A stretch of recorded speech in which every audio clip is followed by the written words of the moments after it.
Hi everyone, my name is Kelly Krueger. I work for the Alaska Department of Fish and Game, Division of Sportfish in Kodiak. And today I will be discussing winter king salmon fishing on Kodiak Archipelago. Whether you are new to king salmon fishing or you are an experienced veteran, I hope that you'll gain some information from this presentation, or you can help provide some tips of your own to add to the discussion. It's a great time of the year right now to get out, go fishing, and enjoy a nice calm winter day on the water.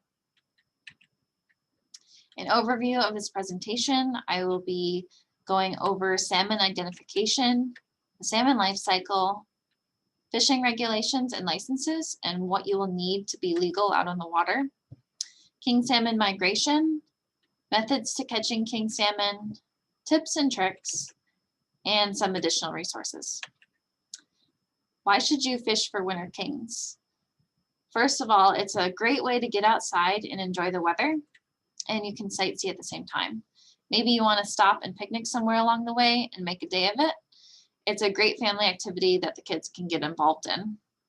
I grew up in northern Michigan, and in the winter months we would go ice fishing.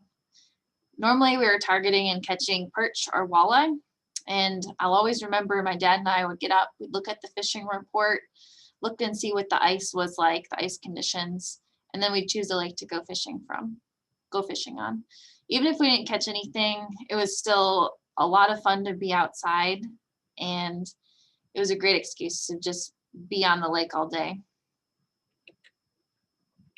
Another reason why you should go fishing for winter kings, they taste wonderful. They're a great nutritious meal. You can make so many different meals out of king salmon and recipes.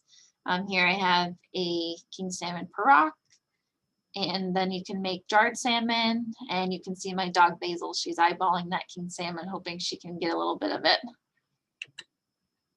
So let's talk about king salmon ID. There's several different features that you can use to identify a king salmon from the other 4 salmon species. King salmon have a black mouth with black gums.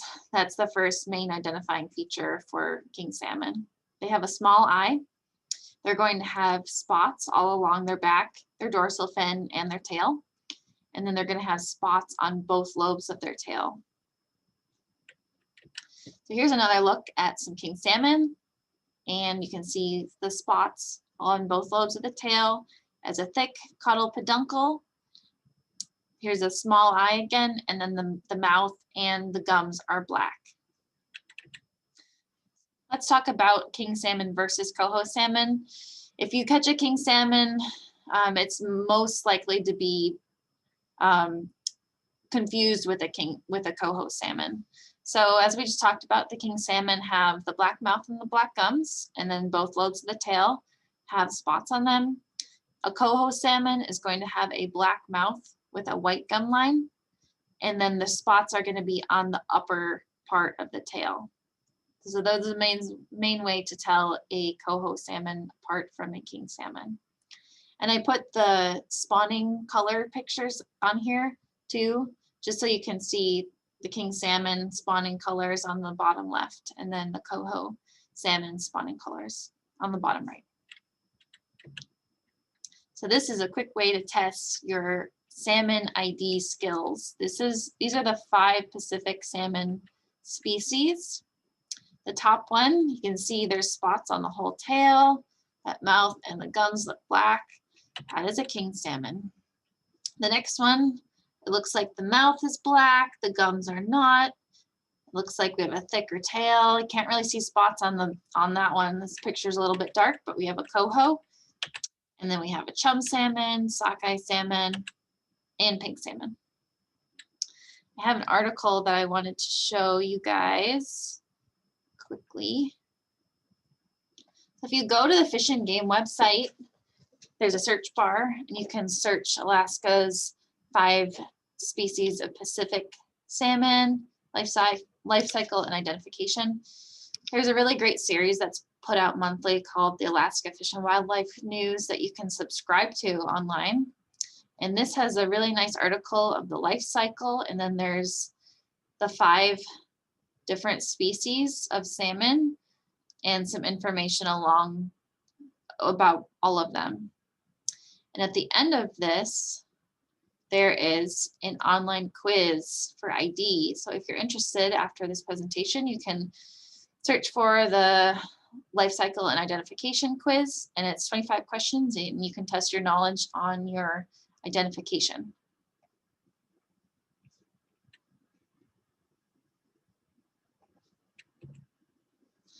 Let's talk about the salmon life cycle. This is a diagram of the salmon life cycle on Kodiak. Adult king salmon are going to return to their natal streams in the summer to spawn. The females will build a nest, which is called a redd, R-E-D-D, and lay eggs in the main river channel. And then the males are going to fertilize the eggs with milt. This is where the salmon life cycle begins once the salmon eggs within the redd are fertilized. The eggs are going to harden, they'll become eyed, and then they're going to hatch into elvin in the spring.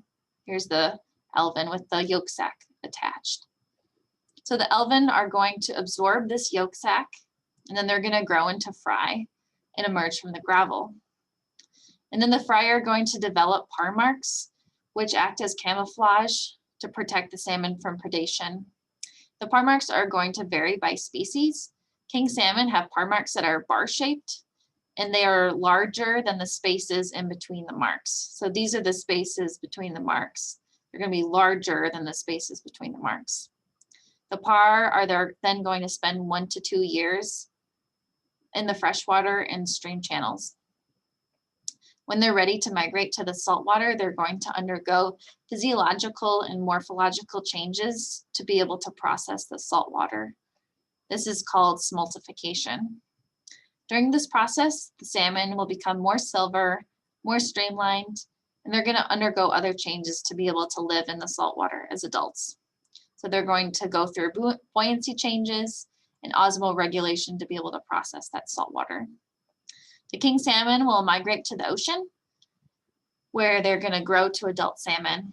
So during their time in the ocean, they'll spend 1 to 7 years.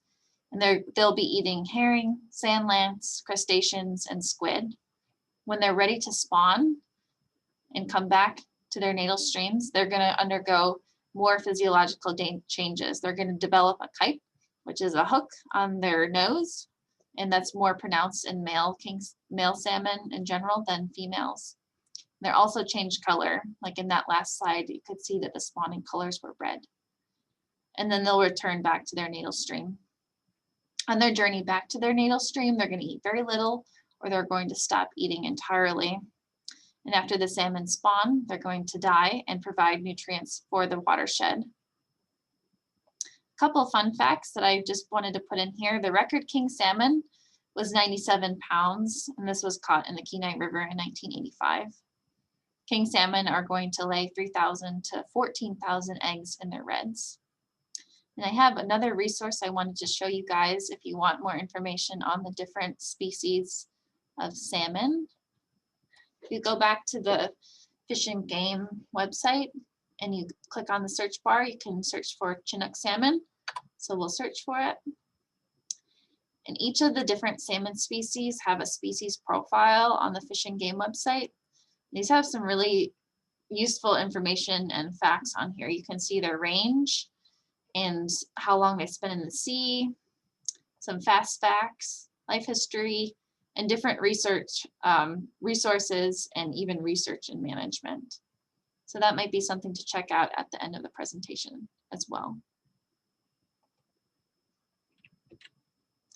Let's talk about regulations quickly. These regulations are available online at sporting goods stores and Fish and Game offices. Kodiak is in the southwest region, and we are going to be looking at the Alaska Peninsula, Aleutian Islands, and Kodiak Island saltwaters for saltwater winter king fishing on Kodiak.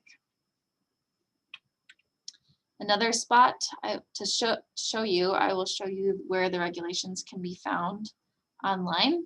If you go to the Fish and Game website, this tab on the right, regulations, you can click on sport fishing. We are the Southwest region. And then it breaks it up into different sections. So there's the Kodiak Island freshwater, the Kodiak Island, Alaska Peninsula, and Aleutian Island saltwater. and then more freshwater and saltwater. The new 2021 regulations are online, and here is the link to the complete booklet.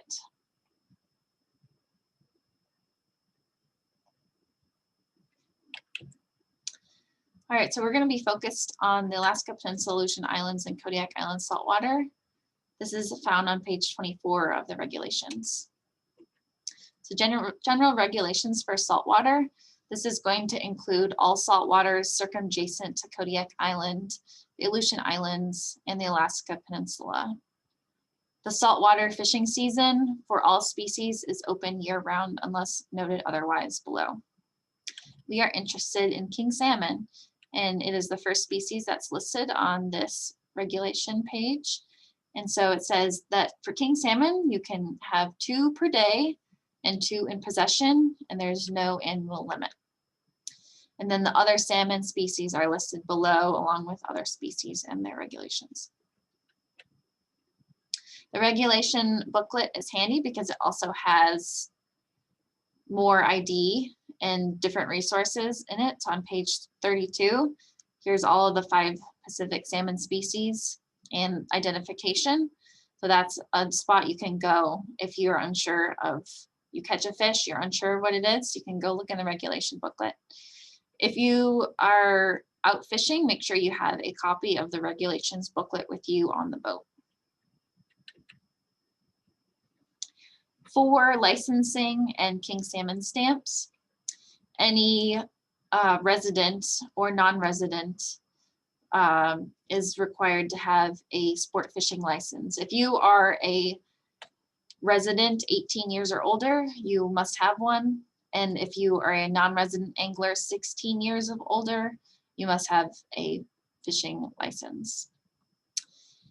There is some language in here about what constitutes a resident of Alaska. A resident of Alaska is a person who, for the preceding 12 months, has maintained a home in Alaska with the intent to stay, who is not claiming residency or receiving benefits under a claim of residency for a resident fishing or hunting license in another state, obtaining a driver's license in another state, or receiving benefits or paying taxes as a resident of another state. And on this right column, you can see there's license pricing for Alaska residents, different prices here, and then license fees for non-residents as well, and military licenses. King salmon stamps are required for any harvest of kings if you are in the freshwater or the saltwater. So you must have a king salmon stamp if you are targeting king salmon. And the stamp fees are right here. And there are several categories of people who do not require a king salmon stamp. You do not need one if you are under 18 and you're a resident, or if you are under 16 and are a non-resident. There's several other categories here as well. You can buy your licenses online or in a fish and game office or in sporting goods stores and some other stores as well. And one last regulation I wanted to note for sport fishing gear. Sport fishing may be conducted only by use of a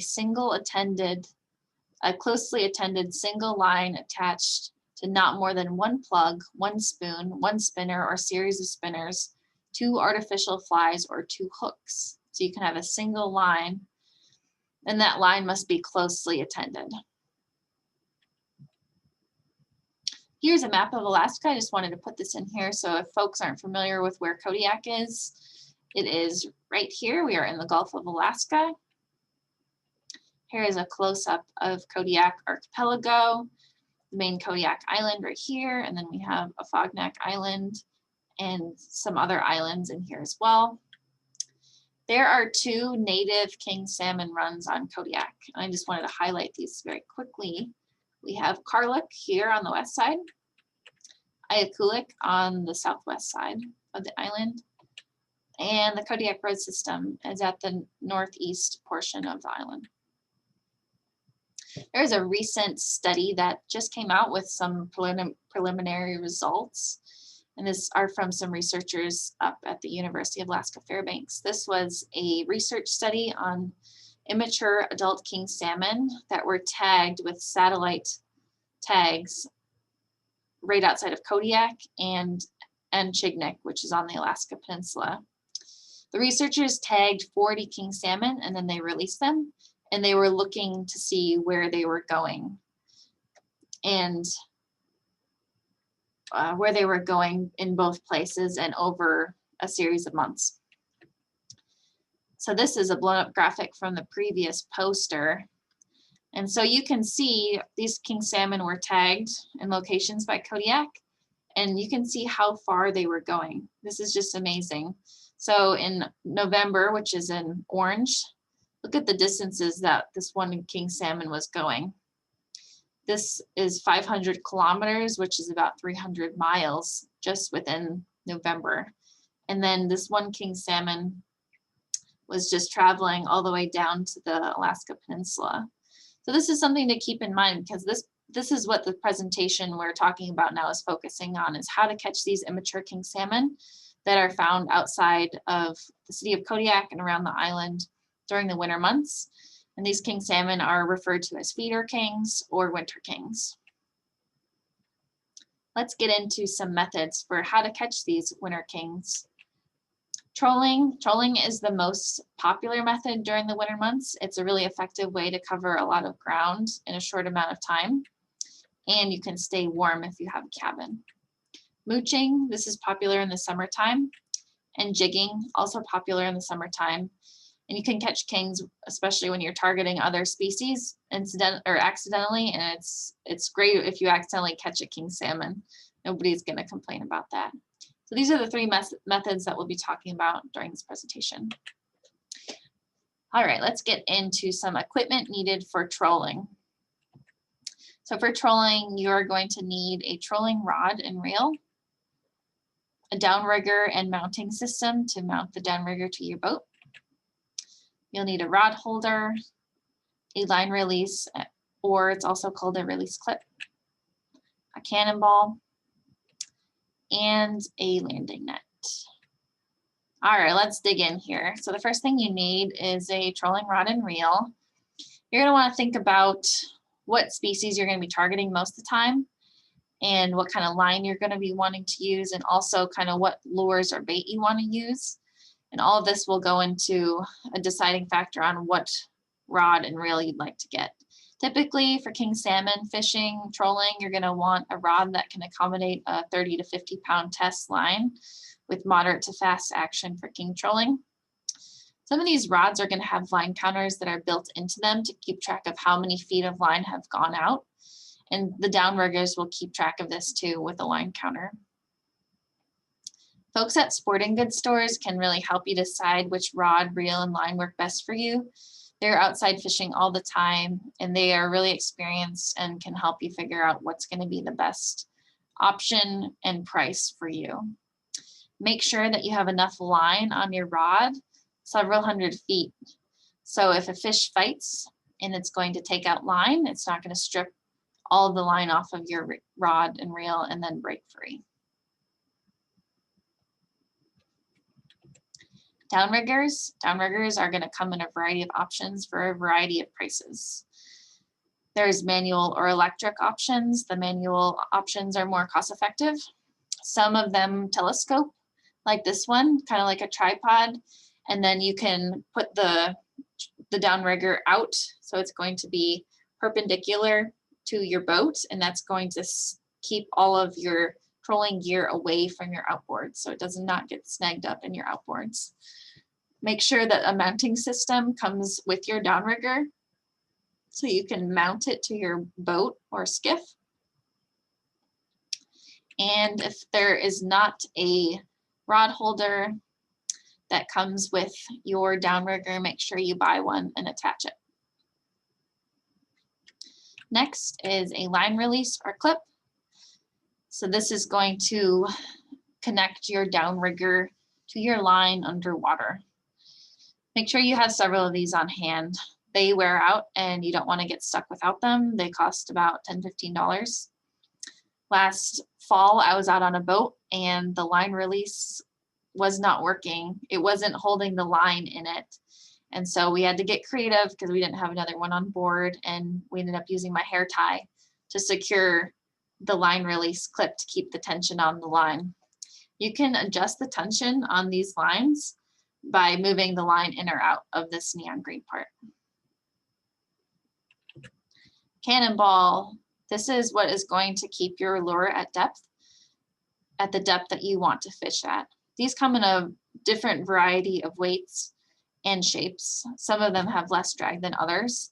And because of this, they come in a variety of prices as well. In Kodiak, folks are typically using 10 to 12 pound cannonballs. And lastly, a landing net. Make sure you have a net ready if the fish is coming on board and that is large enough to fit the species you're targeting. So for king salmon, you're going to want to have a decent sized landing net to make sure that king salmon is going to fit in it. These retractable nets are common and popular on Kodiak. So how does trolling work? How do all these pieces and parts fit together? If you're not familiar with the trolling process, or if you're a very visual person like I am, you're probably wondering how it goes together. This is a nice video that I found that is a great introduction to trolling. And after the video, I'll show you some more great resources on this website as well.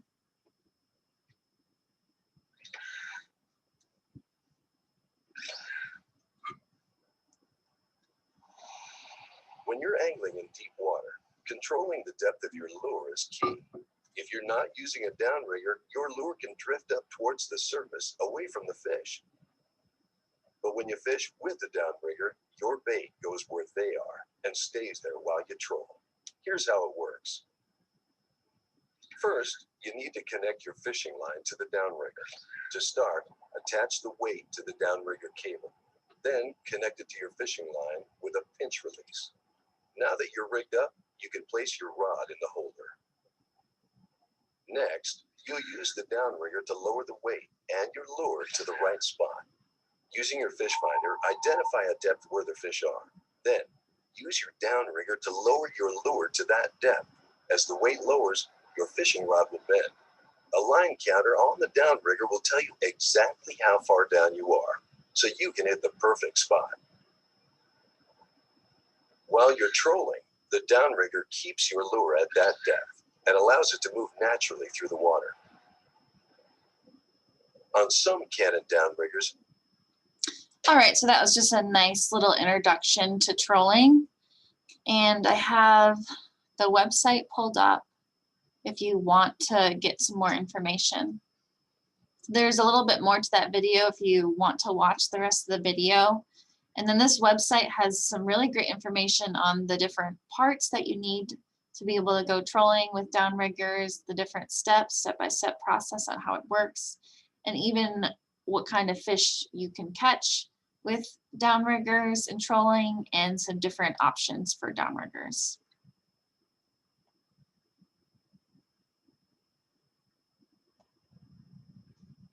You can All right, so let's talk about some trolling gear. First, we're going to talk about flashers. Flashers come in a variety of colors. They're going to come in pink, greens, purples, blue, you name it. They're going to come in a wide variety of different colors.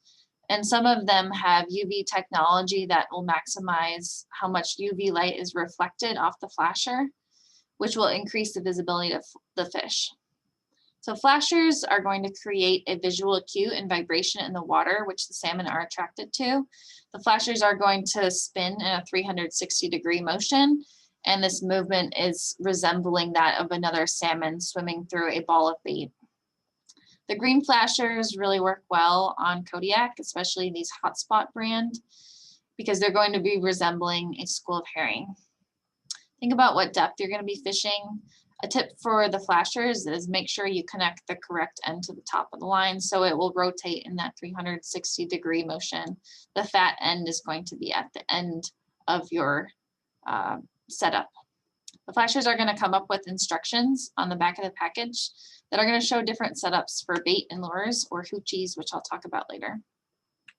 Lures. Spoons such as this one, which is called the Hotspot Apex Salmon Killer, work really well for kings, and they're going to do the same thing, mimic prey species. We'll talk about lure setups with flashers in the next slide. green or blue colored spoons work really well on Kodiak, such as this one.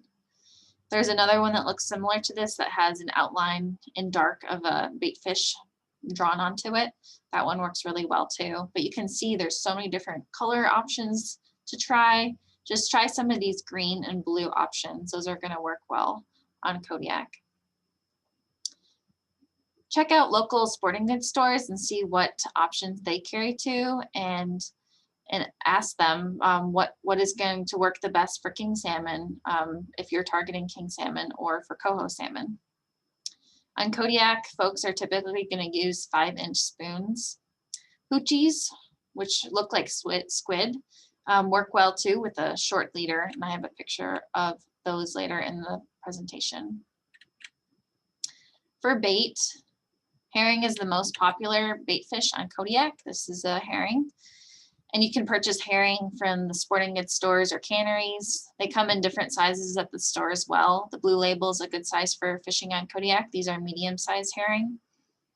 Make sure your herring is thawed before you go out fishing. You can also brine your herring in salt beforehand, which is going to make it hold better together when you're out fishing. So you can use the herring whole as bait, and I have a couple different options of how you can do that, or you can use it as a cut plug. And this cut plug cutting device is pictured. For the whole herring, you can thread a hook through the back of the body, and then a second hook through the eye. And then another option is to run your leader line down the mouth and out through the anus, and then add a treble hook in the back, and then pull the line tight. You can try different methods and see what works for you. For a cut plug like this, the herring head's cut off, and then the hooks are set up like this. You can change the angle of what you are cutting for the cut plug, so it's going to spin more or less aggressively in the water. Another option that I just learned about this week for a herring plug is to take an old windshield wiper apart, and you use that metal bone piece that is inside of it. So you're going to form an eye at the one end of the metal. You're going to put the metal through the mouth of the herring and then out through the back. And then that eye hook is going to attach to your leader, which has your treble hook on it or a single hook. And then you're going to use that metal to pull that line back through the body and out through the mouth. Another thing you can do is put a toothpick in the herring and bend it, and that's going to give the herring more action while you are trolling. People use scent attractants on Kodiak as well, and this is going to increase the scent associated with your lure or your flasher. This lunker lotion is popular. They have a bunch of different scents, and WD-40 is a very common attractant as well. There are various trolling setups, and I'm going to talk about 3 different options. The most common and typical option on Kodiak is going to be to attach your release clip to the front end of your downrigger ball. Some people will put a flasher on the line, on your fishing line, and then another one on the downrigger ball. I'll show you that next. In general, you want about 6 feet of line from your lure plug to your flasher, and then you want 3 or 4 feet from your release clip to your cannonball, and then you want 3 feet from your flasher to your cannonball. So this line is going up to your downrigger. This line is going up to your fishing pole. Here's another trolling setup. This one has flashers on the front of the downrigger ball, and it has one in front of the lure. The stacker clip, which is your line release, is attached to your downrigger cable right here. Here's a third setup. These are for lures such as this Apex salmon killer. These have a deep diving motion, and so you're going to want to put 20 to 30 feet of line and then attach your clip, and then you're going to have 4 to 6 feet from your downrigger to your flasher. And so this is so that your lure doesn't affect your flasher, or your flasher doesn't affect your lure, and they don't get snagged up in one another. And so you can see how this flasher is placed with the fat part is at the end, like I said earlier, so it's going to be spinning correctly. This is the fat part at the end, and then the swivel is out in the front. For lure color selection, so I was talking earlier about how depth matters when it comes to salmon fishing.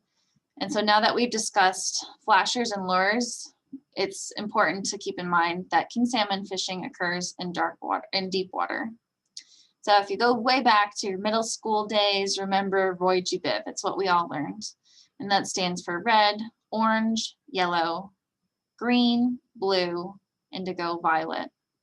So the red and the orange and the yellow colors are going to absorb the underwater, they're going to be absorbed first. And then your green, your blue, and your black and your purple colors will be absorbed last. Keep this in mind while you're fishing different depths for king salmon. I found this video online that's a really nice quick representation of what colors do as they're going underwater. This is a GoPro video. So I wanted to show this so you can see. So here's the surface. And now he is going to take this all the way down to about 150 feet.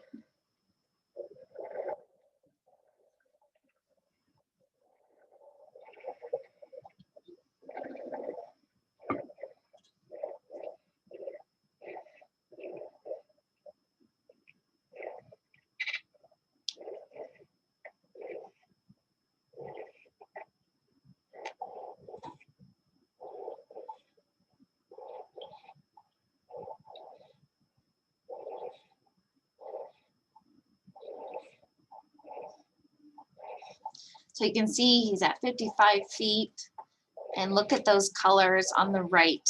These are the colors that are getting absorbed first. The pink is a different shade of pink. The red looks like it's a dark purple or black, and that orange is very, very light color.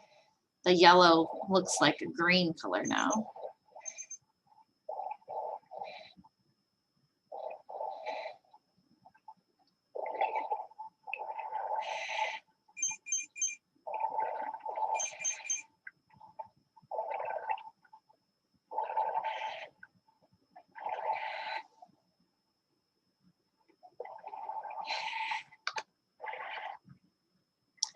All right, so now he's at 140 feet. And the colors are looking differently. So the final depth was 155 feet. And you can see how differently the colors looked compared to above. These colors on the right, totally different. This is like a purplish black color. So this is just something to keep in mind when you are deciding on your fishing lure. Think about what depth you're going to be fishing at and what colors are going to be absorbed first. And that's why the green colors and the blue colors on Kodiak really work well, because they aren't as absorbed as quickly as some of these colors on the right.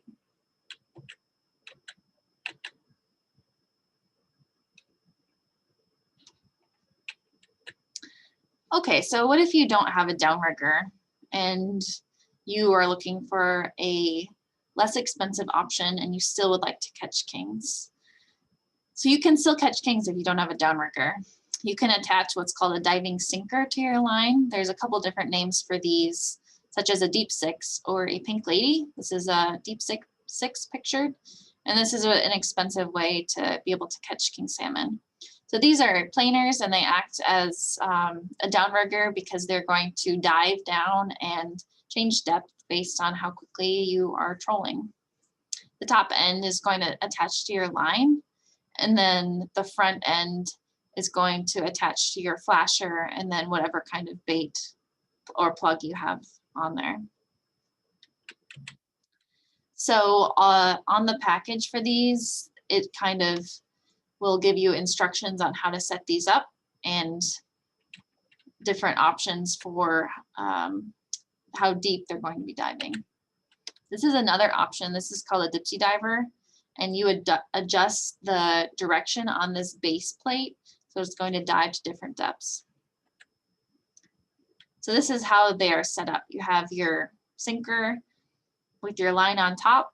That's your fishing line. And then you have your leader with your flasher and then whatever kind of lure or bait that you have on there.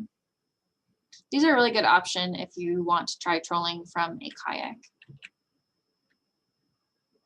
Speed and depth. Your trolling speed is really important.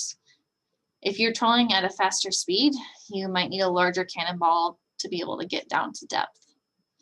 Typically on Kodiak, the trolling speed is less than 3 miles an hour, but you want your lure or bait to act like a bait fish. So you're going to want to adjust your speed, maybe speed up a little bit or go a little bit slower and keep the fish interested in wanting to bite your lure. Kings are typically found at 60 to 80 feet in the winter months. They'll be caught shallower in the summer months. So if you're unsure of where the fish are and you have another person on board with you, remember you can fish 1 line per person.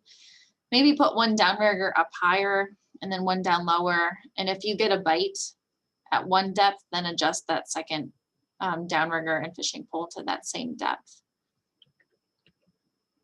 The second and third options for how to catch kings in the winter are mooching and jigging. So as I said earlier, these aren't quite as popular methods as trolling, especially in the winter. But I wanted to highlight both of them because they're cost effective and they can be a lot of fun. And you can utilize the gear that you have in your boat already. So mooching is when your boat is drifting in the current or winds, and then you drop your bait down and you're just letting it drift alongside your boat. And your bait is going to imitate a wounded fish. This is a low-cost method that is more active than trolling. And similar to trolling, you're going to need to figure out what depth the kings are and then how to get down to them. This is your typical mooching setup. You have a banana weight, which they look like bananas. And typically in Kodiak, you want one that's about 4 to 8 ounces. Or you can use a sliding sinker that's going to move up and down your line. And then you'll leave 3 to 4 feet. For a strong leader, you're going to want 25 to 30 pound test. And then attach your lure or bait. These fin fighters like this one work really well. Or you can use a cut plug or a whole herring as well. Make sure you think about where you're fishing, and if there's a lot of current, you're going to want extra weight to get you down to where the kings are. For lures, you can also use this green lure, which is called a hoochie. They look like squid. And for jigging, jigging is very popular during the summer months for other saltwater species. Folks here on Kodiak target halibut, lingcod, rockfish, and other species. Occasionally, folks will catch a king salmon while you're jigging for another species. And this is a good reason to make sure you have a king salmon stamp. Even if you're not targeting king salmon, you might catch one. And I've been on a boat before where the person didn't have their king salmon stamp and they had to let the fish go.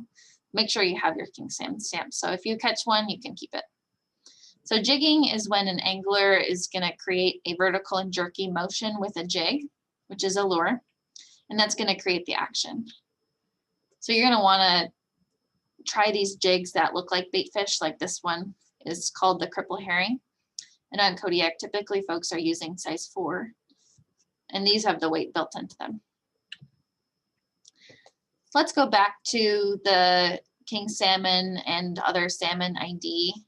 And I just want to bring this up again. When you're trolling or mooching or jigging, make sure that you know your salmon species because you might catch several different species while you're out fishing, and the limits differ for each species.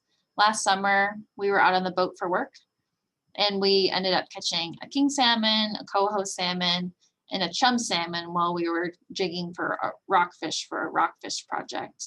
Make sure that you know what you're catching and you can properly ID the species. Tides are really important, and it's important you know what the tide is doing if you want to be able to catch kings. So this tide table is for Saturday, February 13th. The high tide was at it's at 2:48 p.m. and is a 9.33 tide. Typically, kings are caught an hour before and after high tide. Slack tide right here is the best time to catch kings. Fishing is also good an hour before and after low tide. So an hour before and after low tide, which is at about 9 p.m. Let's go over some tips for king salmon. Make sure you utilize your GPS and depth finder to locate the fish. On the GPS depth finder, this is what kings are going to look like. While you're driving over a king salmon, your fish finder is sending sound waves down to locate the fish. And when a fish is found, the fish finder is measuring how long it takes for those waves to travel down to the fish, hit the fish, and then bounce back up. And those sound waves are bouncing off the swim bladder in the king salmon, and that's why they tend to show up as these elongated marks. Different fish species look differently on fish finders due to their anatomy, and the same goes for different fish finders show fish differently. But these elongated marks are typical for what king salmon are going to look like on the fish finder. Make sure you look and see where the bait fish are congregating. If you're out trolling, you're not catching anything, and you see bait fish or you see a bunch of birds about a mile away, chances are that there's bait fish there, and there might also be whales or other marine mammals in that location. And that's a spot you are going to want to try. That might be where the kings are fishing on or feeding on those bait fish. Kings can also be found along reefs or underwater structures. Try those locations too. Look for the balls of bait on your GPS depth finder. So if you see a bunch of birds and you go over there and you see a big, huge ball of bait on your depth finder, try putting your downrigger down to that depth and see if you catch anything. And most importantly, make sure you're watching the weather. It can change very quickly in Alaska, especially in the wintertime. Have a float plan and bring enough winter gear and supplies with you. Some additional tips. If you're not catching anything, bring in all your gear to make sure there's not a string of kelp hanging off of it, or that you have a very small fish on the line that your downrigger you couldn't see on your rod and reel. Pay close attention to your depth and where your gear is. If you're fishing in 50 feet and then suddenly it goes down to 30 feet, you don't want your cannonball and all your gear to be dragging alongside the bottom or have it get snagged on something. If you do catch a king, which is super exciting, keep the fish in the water until the person netting the fish is ready to bring it on the boat. I know there's been several instances, and at least I know, where the person is reeling the fish in, they get it close to the boat, they are so excited, and then they put the fish's head out of the water, they just reel it in too much, and then they lose the fish because the fish will start thrashing around. And the last one is to keep the line tight. You always want tension on your line when you're reeling in the fish, and to keep your rod tip up. Make sure there's a bend in your rod and that there's pressure on the fish, and this is going to keep the hook in the fish's mouth. What if you're not catching anything? Well, you can try another area. There might be a bunch of boats where you're fishing, and that doesn't necessarily mean that's where the kings are. They could have been biting there yesterday or 2 days ago. Try another area. Switch up your bait, lure, or setup. The fish might be hitting something else. You just need to keep trying different options. Make sure you're trolling at the right speed. Remember that 3 miles an hour is probably your cutoff. You might go a little faster, go a little slower to make sure the fish stay interested in what you have to offer. And make sure there's enough tension on your trolling pole. If there isn't, your king is going to get off. So make sure that that line is tight. Caring for your catch. King salmon are really known for their superior taste. They are wonderful tasting king salmon, and it's always a treat to be able to eat them. Make sure that you care for your catch after you land a king salmon. Remember to keep all your surfaces as clean as possible. This can be challenging sometimes in a boat, but the cleaner you keep the surfaces, the less likely bacteria will grow. After you've landed a king salmon in the boat, Just give it one good quick bonk to the head. This is going to stun the fish and push more blood out of the fish when you begin to bleed in, which is the next step. The more times you're going to bonk a fish on the head, the greater chance you have to bruise the flesh, and then you get a poorer quality fish. You always want to handle the fish from the head to prevent any kind of bruising and to stay away from the backbone. And it's really important to keep the fish as cool as possible. Since we're talking about fishing in the winter, this is easily achieved. In the summertime, make sure you get the fish to a cool place as quickly as possible, either within a fish hold or if you have a cooler with ice. There's a great article on the Fish and Game website called Caring for Your Catch. And again, if you just go to the main Fish and Game website and you search for Caring for Your Catch, it pops up. It's the first one. This is another Alaska Fish and Wildlife News article. And this has some of the things that I mentioned in this presentation. You want to keep it clean, bleed the fish, keep it cold, and freeze it. Main takeaway from this article is, yeah, keep it clean, keep it cold, keep it moving all the way to the freezer. So this is available on the Fish and Game website if you're interested.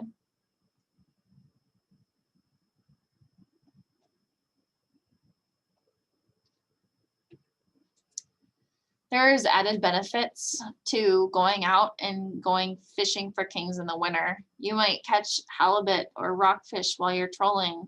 This is a picture of me with a nice halibut that I caught. Or you might see whales or sea lions or seals or seabirds. There's so many cool things to see when you're out fishing, especially in the winter. So make sure you keep your eye on your line to see if you're catching any fish. But keep your eye on the water too, because you never know what's going to pop up. Additional resources. Make sure you visit gear and sporting goods stores. There are some really well qualified and experienced folks there who can give you advice and gear options to try. Online resources. Look at different fishing forums. There's fishing forums for Alaska. Look at the Fish and Game website. There's lots and lots of YouTube videos for different gear setups and people who have tried different gear setups and know what works and what doesn't work. Consult your friends and neighbors who are experienced fisherwomen and men, and ask them if you can tag along with them the next time you go out and they can show you the ropes. Or maybe you want to book a fishing charter to learn more about king salmon fishing, and then you'll be skilled in some of these techniques by the time you're done with your trip and you can try them out on your own. With that,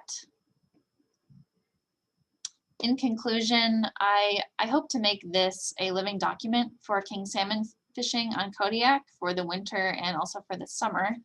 And I'd like to get your input on these techniques. These are just a couple techniques that work well on Kodiak. There's many more that I haven't mentioned that I'm sure work well.